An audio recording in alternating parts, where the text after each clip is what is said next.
Tonight, we can report that a man is now under arrest months after a crime that shocked an Indianapolis community and left multiple families grieving. 22-year-old Jayshawn Johnson and 3-year-old Armani Booker died in this shooting.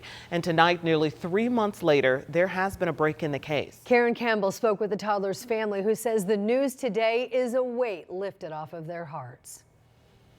I cried. I got down on my knees and I said, "Thank you, Jesus." 3-year-old Armani Booker's great-grandmother, Michelle Anderson, got the news Monday morning from IMPD that she's been waiting for months. The man accused of shooting and killing Armani, William Pascal Young, now in jail. I've been praying every day that they catch him, whoever did it. The shooting happened on the night of August 26th, around 10 p.m., outside of a liquor store on Shaitland Avenue. According to court documents, Pascal Young was seen on surveillance video walking out of that liquor store towards the vehicle 22-year-old Jayshawn Johnson and Armani were in and fired several shots. Johnson died from multiple gunshot wounds. Armani died from a single gunshot wound to the chest. According to Anderson, Armani's mom was inside the store when the shooting happened. Detectives say facial recognition from the store surveillance camera and help from others identified the shooter. My heart hurts, and it's gonna hurt till the day I die. Because that was my baby, that was my heart. It's her birthday. The night Armani was killed, family and friends had just celebrated his 3rd birthday. Anderson says Spider-Man was one of his favorites, and he always kept everyone laughing. He was the goofiest little kid, but sweet as he could be. While family continues to grieve, they will remember how much Armani touched their lives. Karen Campbell, 13 News. The suspect in the case now scheduled to appear in court for an initial hearing tomorrow. He is charged with 2 counts of murder. An update tonight on a deadly shooting in a downtown apartment complex. Metro Police tell us after further investigation, they released a woman they detained in connection with the shooting. And police say they are not looking for any other suspects. 20-year-old Tyshawn Williams died in the shooting on the 3rd floor of the Elon Apartments on East Market Street. It's near Northeast Street in Washington. Detectives say they believe this shooting Sunday afternoon was a domestic-related incident. Tonight, Indiana State Police are trying to figure out how a person died after a shooting involving Indiana State troopers. Now, it all happened this morning in Clinton County at a gas station off of I-65 and State Road 28 in Frankfort. Anna Chalker rushed to the scene when we first learned about this shooting, and that's where we find her live tonight. Anna, how is the scene being worked now? Anne-Marie, Felicia, it has been nearly 6 hours since that shooting happened, and I'll tell you, it's still an active investigation out here. I want to step out of the way just so you can see that right now.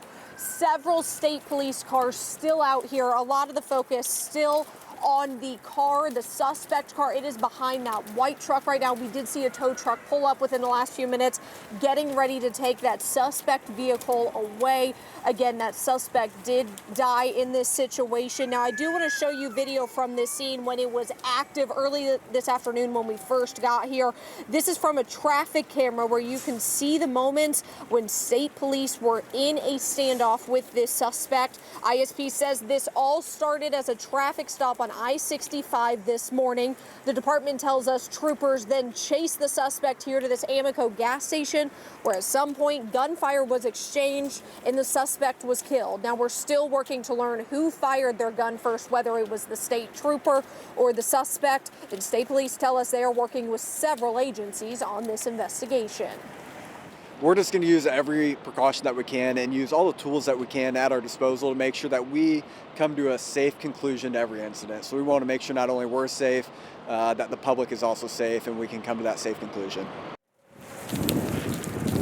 The department says the suspect was the only person in that vehicle at the time of the shooting. Now, again, you're back here live. A large investigation still going on here at this Amoco gas station just outside of Frankfort this evening. We've been here since about noon this afternoon.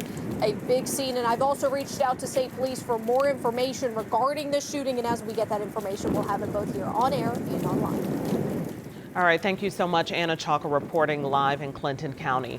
And Indiana Senate Minority Leader Greg Taylor is keeping his leadership role at the State House. State Democrats reelected him, and their vote came on the very same day that several women came forward to the Indianapolis Star accusing him of sexual harassment. Taylor was also scheduled to speak at an event this morning where the chamber outlined its plans for the upcoming legislative session. However, he skipped that appearance. Taylor appeared to acknowledge the allegations in a statement to the Indy Star. We have also reached out to him, but at last check had not heard back from him. The Indiana Democratic Party did release a statement in response to questions about these allegations. The statement says harassment of any form is unacceptable. Everyone deserves to be in a workplace that is safe, free from harassment, and respects the dignity of every employee, especially those working in public service. Other news now, an Indiana judge is facing disciplinary charges tonight. The Indiana Commission on Judicial Qualifications filed the charges against Putnam Superior Court Judge Charles Bridges. The commission charging him with 2 counts of misconduct. The members go on to accuse Judge Bridges of demonstrating an inability to perform judicial and administrative duties competently, diligently, promptly, and without bias or prejudice. Judge Bridges has 20 days now to respond to these charges. The Supreme Court will determine what, if any, judicial misconduct occurred. Turning now to weather, there is actually a little rain on live Doppler 13 radar that we're tracking right now, but there will likely be some more later tonight. Angela's been looking at this chance for rain, and she is live in the Weather Center. Yeah, so we can see a little bit of precipitation to the north. When do you expect the next round to move into the area for more of us, Angela? Yes, for more of us, and it is going to be heavier, maybe with a few rumbles of thunder, and should be around midnight or shortly thereafter. We'll get to that timeline in just a second. Temperatures this evening, very mild.